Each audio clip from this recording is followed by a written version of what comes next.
We're recording this on the same day that the Vatican has released a new apostolic exhortation, the Gaudete et Exsultate. Rejoice and be glad. Rejoice and be glad. What do you know about this exhortation? Well, the Holy Father wanted to write an exhortation, write an instruction that would help people in their path to holiness. He, as he says from the very beginning, has a modest proposal, that is to repropose the Christian life to people. And the Christian life has to be lived. And so he gives, in a very practical way, some hints at how we do that, but also some of the obstacles that we face today in responding to Christ and living our Christian life. It is, as he says, holiness is the most beautiful face of the Church. And it allows people to really become themselves as God intended them to be. Yeah, it's not a, as he says, it's not a theological treatise on holiness. It's about a personal, individual call for all of us. Well, I think what it reveals is the Holy Father is not a theological pope or a theologian pope or a philosopher pope, but he's a spiritual director. Yeah. That's nice. Really what comes out. He is one who knows the spiritual lives of people. What comes out is that this man has heard confessions. Wow. He knows how people's struggles each and every day impact their own journey of faith.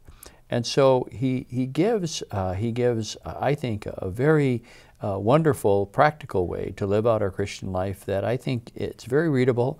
It's not very long compared to some of the other works that he has written.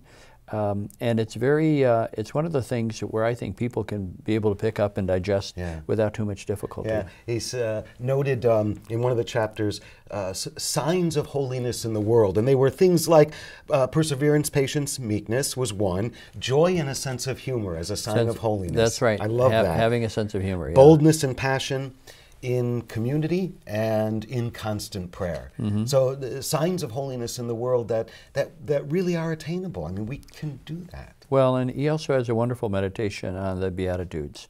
Yeah. There's a whole section on that.